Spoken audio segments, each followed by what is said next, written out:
eh, rumah ini meskipun peninggalan Belanda yang aura-auranya ada ya sedikit dalam tanda kutip seperti itu, kita masih bisa memposisikan noni-noni Belanda di sana. Nah, karena noninya itu meninggal di situ, akhirnya cerita gitu. Oh, banyak cerita serem. Nanti kalau ada kesempatan yang bisa mereview rumah di sini setengah jaman. Ya pantat saya tuh dipukul. Kaget saya. Gitu. Kerasa ya begini. Otentik ya Mas? Iya, ubinnya masih otentik, masih original dari sejak zaman Belanda ya, warnanya orange.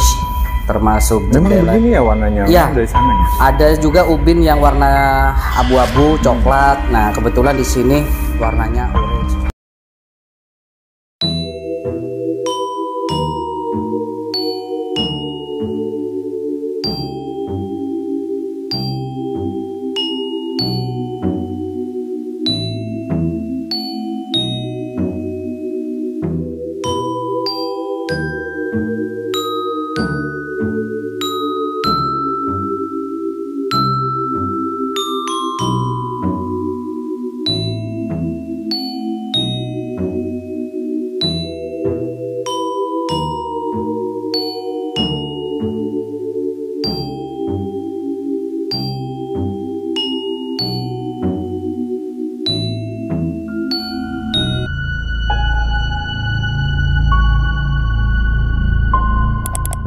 Assalamualaikum warahmatullahi wabarakatuh. Selamat datang kembali teman-teman di Van Adventure.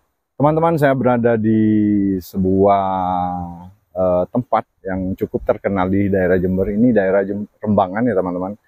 Tepatnya di kebun PTP Rayap, PTPN Rayap. Jadi tempatnya itu sejuk banget tuh. Di belakang saya view-nya banyak sekali pegunungan dan rumah-rumah dinas seperti ini teman-teman. Nah, di belakang saya jalannya memang belum diaspal atau bahkan di waping, ini dipertahankan begini. Tetapi yang saya suka di sini view-nya, kemudian rasa nyaman saya di sini karena anginnya sejuk, kemudian banyak sekali terdengar suara air yang memang di situ ada sumber mata air yang cukup besar teman-teman. Oke, tanpa berlama-lama kita akan review sebuah rumah Belanda peninggalan. Ya, peninggalan kolonial Belanda yang salah satunya itu ditempati oleh Mas Galuh tadi yang sempat kenalan. Kita nanti akan juga tanya-tanya bagaimana rasanya tinggal di rumah Belanda, kemudian kenyamanannya atau di sisi horornya seperti apa teman-teman. Stay terus di Van Adventure. Kita mulai ya teman-teman.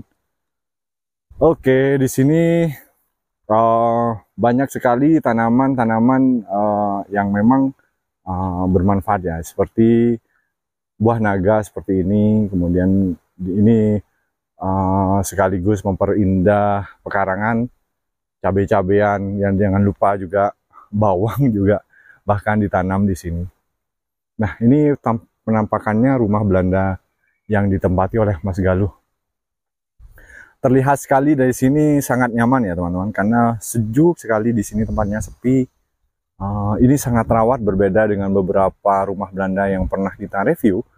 Rumah Mas Galuh ini masih sangat rawat, bahkan ini sudah ratusan tahun ya teman-teman. Saya lupa kita nanti akan tanya ya juga beberapa hal tentang rumah ini. Tuh, bagian atap juga masih utuh dan ini masih otentik loh teman-teman. Sebenarnya rumah ini rumah dinas, jadi silih berganti penempatannya atau yang menempati seperti biasa, tergantung masa dinas atau penugasan masing-masing dari setiap petugas, kurang lebih begitu. Mas Teguh ini posisinya juga cukup strategis, beliau ini bagian asisten. Kalau lebih familiar kita sebut adalah sinder ya, jadi istilah zaman Belanda itu beliau ini salah satu sinder yang menjaga di sini teman-teman. Orangnya baik sekali. Boleh mungkin main-main ke rumah Mas Galuh untuk sekedar ngopi, mencicipi kopi yang begitu nikmat di sini. Memang produksi di daerah sini teman-teman. Kita cek dulu. Tampak sejuk sekali. Nah, tuh bagian jendela yang sangat lebar Ini menandakan ventilasi udara yang sangat maksimal, teman-teman. Jangan lupa ada atap tambahan di samping seperti itu. Dan ini cenderung lebih besar ya, teman-teman. Atap tambahan untuk antisipasi panas matahari dan hujan di bagian samping. Dan lihat bagian, kita dekati ya, bagian kerangka atau kayu dari rumah atau atap tambahan ini sangat kokoh. Dan ini masih otentik, teman-teman. Sejuk sekali. Tuh bagian jendelanya sangat lebar. Di bagian bawah didesain sedemikian rupa, cantik sekali. Dan ini masih, sekali lagi masih otentik, teman-teman. Wow, banyak sekali ventilasi udara di sini, teman-teman. Tuh, hanya saja sudah ditutup atau dilindungi oleh saringan udara seperti itu, seperti kawat gitu ya, teman-teman, agar debu tidak mudah masuk. Nyaman sekali rumahnya.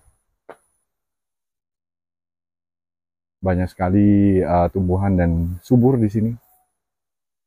Bagian samping dibatasi oleh pagar besi atau kawat begini. Kemudian ada tumpukan batu. Nyaman sekali. Oke, kita mungkin cek bagian dalam. Dia diantar oleh Mas Teguh. Oke, di sini juga saya lihat ubinnya klasik ya. Dia ubin tegel. Masih dipertahankan hingga saat ini. Dan ini cukup awet, teman-teman. Luar biasa. Jadi beliau ini sangat baik hati, mengizinkan kita untuk melihat-lihat rumahnya. Silahkan Mas Galuh, apa aja ini?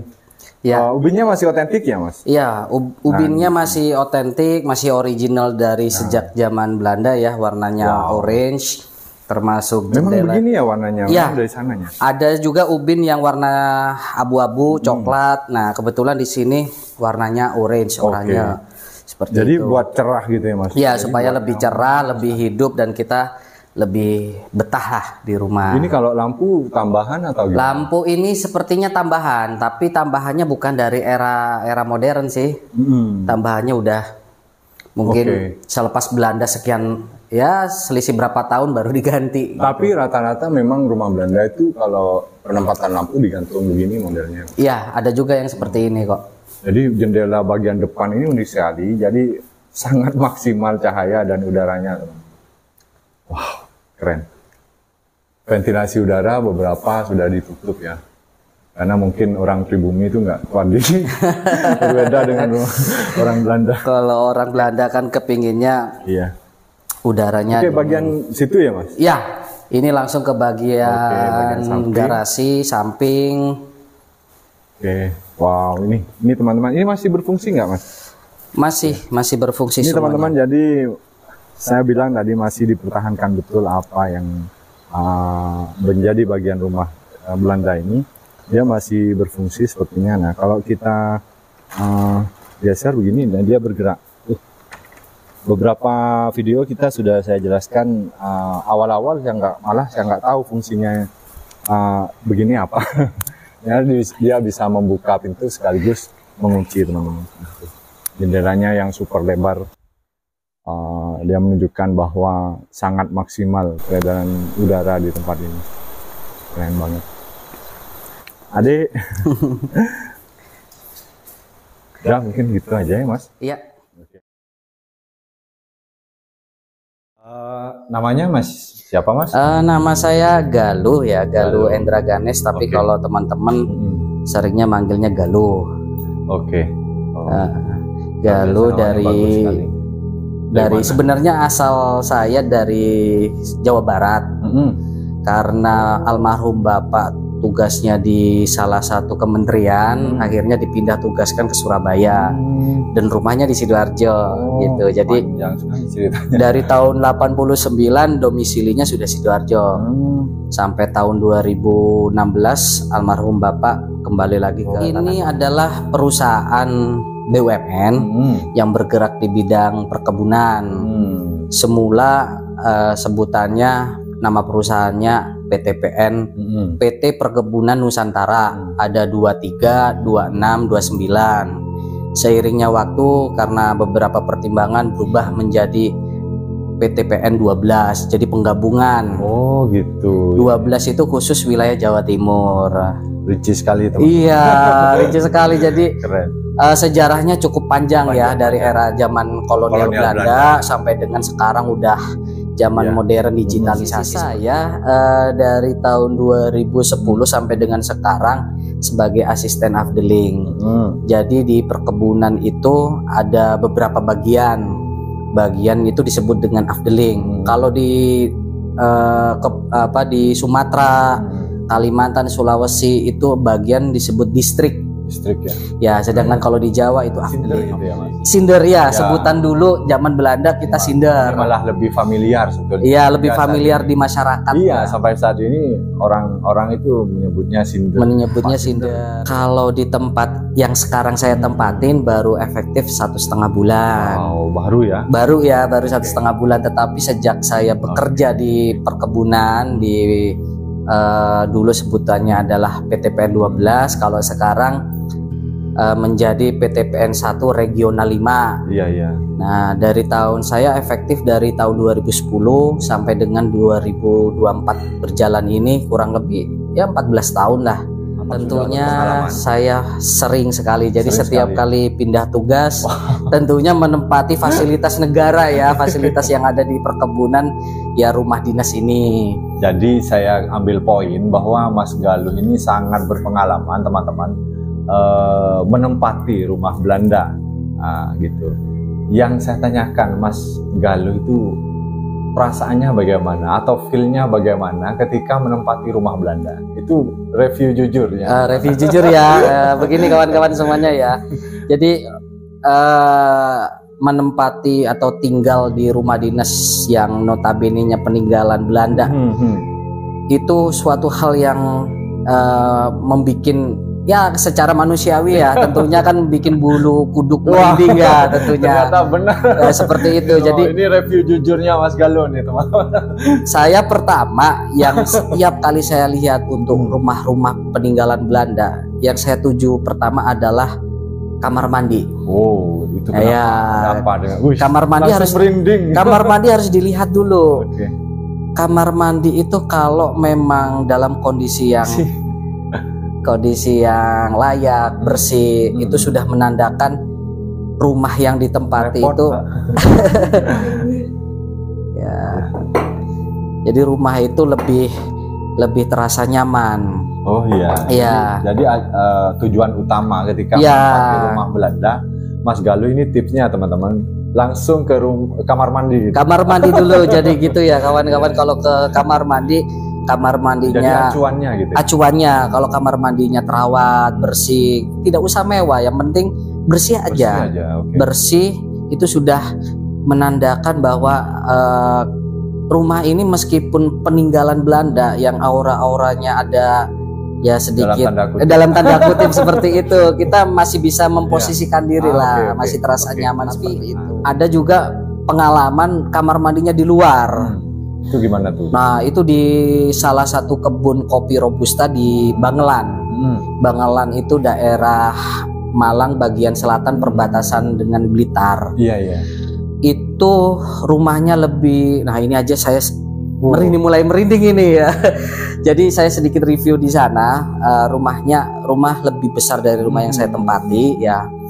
Dan menurut cerita warga, cerita dari karyawan saya di sana, itu merupakan salah satu sumber markas lah, bahasa sekarang ini markasnya para makhluk-makhluk seperti itu. Pusatnya, karena di bawah rumah dinas itu ada sebenarnya sumber air, dan airnya itu dimanfaatkan dulunya sebagai tempat pemandian para peri, ceritanya begitu. Dan juga tempat mandinya noni-noni Belanda di sana. Nah, karena noninya itu meninggal di situ, akhirnya banyak cerita serem. Nanti kalau ada kesempatan ya bisa mereview rumah di sana gitu. Jadi ya, lumayan. Insyaallah Mas. Di sana saya kurang lebih 1 tahun. Jadi sudah di sana memang airnya kita manfaatkan untuk pengolahan kopi. Ya, tetapi itu sumbernya adalah tempat pemandiannya para noni, peri dan sebagainya, para bangsawan dulu di situ. Iya, benar-benar. Jadi kalau udah tengah malam saya kamar mandi itu harus didampingin. Iya, harus bareng-bareng gitu. Harus bareng-bareng gitu, meskipun kamar mandinya secara ya saya nilai layak, ya nyaman, tapi tetap harus ada pendampingnya. Jadi beberapa yang paling saya ingat itu saya pernah di salah satu kebun rumah Belanda juga. Nah, kebetulan terdengar suara. Nah, ini udah merinding ini. Terdengar suara di kamar mandi. Suara orang mandi jebur-jebur begitu. Pokoknya keras lah suaranya. Karena kepo ya, penasaran, memberanikan diri nih keluar dari kamar. Setelah kamar mandinya bukan di dalam kamar, tapi di luar. Di luar gitu. Setelah saya lihat nggak ada apa-apa. Air tenang di dalam bak mandi itu. Hanya suara aja. Hanya suara. Saya kembali lagi. Nggak nyampe 10 menit terdengar lagi. Karena terus-menerus seperti itu risih. Akhirnya memberanikan diri tidur aja. Tidur belum terlelap ini. Baru ya kurang lebih setengah jaman. Ya pantat saya itu dipukul. Kaget saya. Gitu. Kerasa ya begini. Langsung kaget saya. Astagfirullahaladzim, siapa ini? Saya noleh, teman-teman semua tidur nyenyak. Duh, siapa ini? Aduh, ya udah tidur lagi saya. Iya. Nah, dapat 1 jam saya ditarik sampai ditarik sampai saya lebih ini lagi, serem lagi, akhirnya bangun. Akhirnya kita yang kebetulan satu orang, kita sepakat nggak tidur 1 malam itu. Dan itu ternyata digilir. Malam itu saya, malam berikutnya teman saya di sebelah saya. Gantian gitu ya. Gantian. Ya. Ucapan selamat Danglan ketika yang sumber itu. Ya, sumber itu, sumber mata air. Jadi ketika istri dan anak-anak pulang kampung mendekati Lebaran ya, pulang ke Bandung. Jadi istri saya orang Bandung. Baru jam 7 malam, saya lagi nonton TV nih di dalam kamar. Nggak ada angin, nggak ada hujan. Pintu belakang ya seperti pintu itu, tiba-tiba ketutup dengan suara kencang kayak orang banting pintu. Dar, langsung seketika saya kaget. Kaget langsung keluar. Padahal pintunya berat banget loh. Berat. Itu kencang. Kan dan nggak mungkin kalau orang itu, dan posisi pagar rumah saya bagian dapur itu tertutup. Tidak mungkin orang atau hewan lah masuk. Nggak taunya saya lihat, loh pintunya nggak ketutup dan nggak ada angin. Hanya suara.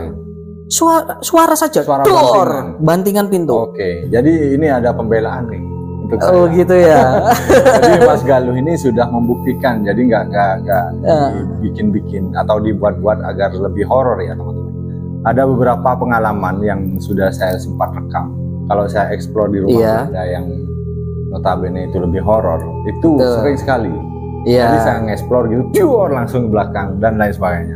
Bahkan saya itu ada salah satu video yang noninya malah nyanyi. Gitu. Oh begitu?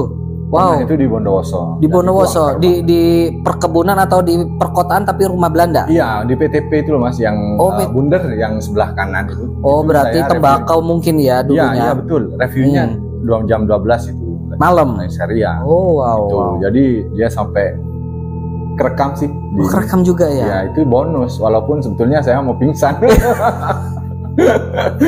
Ya seperti itu. Jadi mungkin salah satu kunci ya supaya kita enjoy menikmati rumah Belanda ya.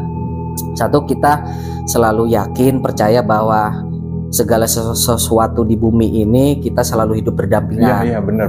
Sesama manusia dan sesama makhluk seperti itu ya. Banget Mas. Ya seperti. Kemudian yang kedua, anggaplah mereka beliau ini adalah memang ini rumahnya. Intinya selama kita tidak mengganggu ya fine saja, dan kita masuk juga selalu salam permisi ya insya Allah lah nggak ada masalah. Dan yang terakhir, membiasakan diri biasa-biasa aja sikapnya, jangan langsung takut nanti saya tengah malam bagaimana tidur. Nggak usah, enjoy aja. Iya. Jadi seperti itu. Permain kita takut itu semakin akan benar-benar terjadi. Iya. Seperti itu sih selama kurang lebih 14 tahun ini. Oke Mas. Jadi itu sisi dalam tanda kutip horornya Mas. Iya. Nah, saya ingin tahu rasanya Mas Galuh itu nyamannya atau kenikmatannya bagaimana di rumah Belanda? Oh begitu ya. Kenyamanannya ya. Happy-nya gimana sih? Oke, karena saya bekerja di salah satu perusahaan BUMN di bidang perkebunan ya tentunya. Nah, apalagi perkebunannya ini bukan tanaman semusim seperti tembakau ya. Lebih sensasinya lebih wow lah, karena kita berada di pegunungan, berada di pelosok, sejuk. Saya merasa satu ketenangan pribadi, pikiran, hati kita lebih enjoy. Tidak ada hiruk pikuk seperti di kota kecamatan sampai ke provinsi, nggak rame lah intinya. Kita menikmati.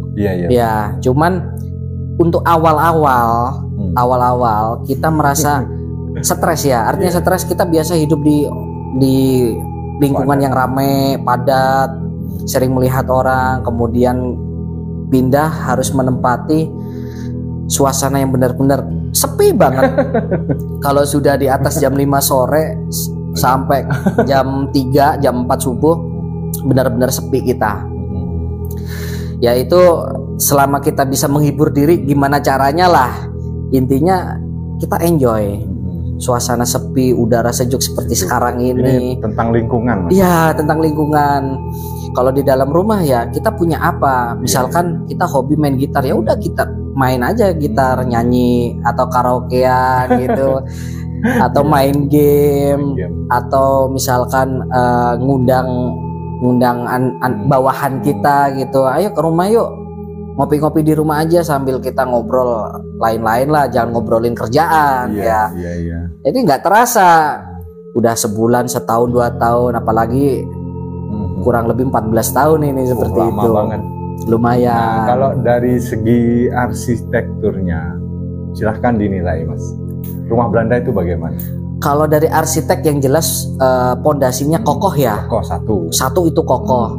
Yang kedua uniknya itu bentuknya tidak seperti di perumahan ya, di kota-kota ya.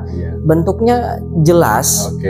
Karena dulu mungkin ya jelas ya, teknologi dan lain-lain itu tidak begitu. Mungkin dulu di zaman Belanda ada maksud tertentu, bentuknya kotak, bentuknya bundar, itu ada tujuan. Ada filosofinya. Ada filosofinya mungkin ya. Nah, saya juga kurang paham ya, kenapa rata-rata bentuknya kotak persegi memanjang ke belakang atau memanjang ke samping. Ada juga rumah dinas yang bentuknya bundar, setengah oval atau bentuk apa ya, segi 6. Ada juga seperti itu. Ada filosofinya. Ada filosofi dari masing-masing. Tergantung yang menempati. Nah betul. Iya, semakin tinggi jabatan seseorang di perkebunan, rumahnya semakin besar. Iya. Seperti itu selalu ada ruang span ya Mas, ruang terpisah dari rumah. Dari rumah iya selalu ada itu. Selalu ada. Nah itu teman-teman, jadi ada span juga, sebutannya span gitu. Ya ini saya dapatnya di jalanan sih Mas. Oh gitu ya. Saya kira banyak sekali istilah-istilah itu yang saya dapatkan dari teman-teman yang sudah review tempatnya gitu. Yang berhubungan sekali dan tahu tentang sejarah kolonial ini. Itu ruang span biasanya ditempati oleh barang atau asisten rumah tangga. Betul sekali. Iya, span-nya kalau untuk rumah ini span-nya ada 2. Hanya 2. Di sebelah mana tuh? Kebetulan di belakang itu berfungsi saya untuk tempat barang. Satunya lagi di luar. Di luar itu untuk barang-barang yang apa ya, tidak mengandung bahan di luar itu yang mengandung bahan kimia. Seperti itu. kurang lebihnya canggih begitu juga rumah Belanda itu kan. Iya, iya, iya, kelihatan sekali. Sekaligus buka pintu, sekaligus Pintunya, kunci. ya sekaligus kunci seperti itu. Jadi Zaman sekarang kan nggak ada. nggak ada. Hebat. Jadi saya sepakat dengan Mas Galuh bahwa rumah Belanda itu memang pertama itu nyaman, kemudian kokoh dan sangat detail pembangunannya, diperhitungkan betul bahan bakunya dan lain sebagainya. Betul sekali. Sampai ratusan tahun masih begini. Dan satu lagi pasti nyaman karena banyak sekali ventilasi udara. Iya betul. Bahkan orang-orang kita malah nutupnya. Malah nutupin. Kalau Belanda kan biarkan terbuka. Iya, jadi katanya sih Mas secara ini Belanda itu kan daerahnya dingin, Indonesia lebih panas. Itu kata sebagian besar orang-orang. Jadi mereka itu membuat rumah memang ventilasi udaranya besar-besar dan banyak sekali agar maksimal. Ya, agar udara yang masuk dan keluar pun juga maksimal seperti itu. Nah, itu dia teman-teman ya, kita sudah banyak tanya atau cerita review jujur tentang bagaimana rasanya tinggal di rumah Belanda bersama Mas Galuh tadi. Sekali lagi saya mohon maaf pengucapan kata saya yang sering-sering salah menyebutkan nama beliau. Beliau adalah Mas Galuh. Terima kasih banyak terutama untuk Mas Galuh yang sudah baik hati mengizinkan kita untuk lihat-lihat rumahnya, diizinkan juga mereview rumahnya. Terima kasih banyak, sehat selalu teman-teman subscriber semuanya. Mudah-mudahan kita bertemu lagi di video selanjutnya. Jaga kesehatan teman-teman dan assalamualaikum.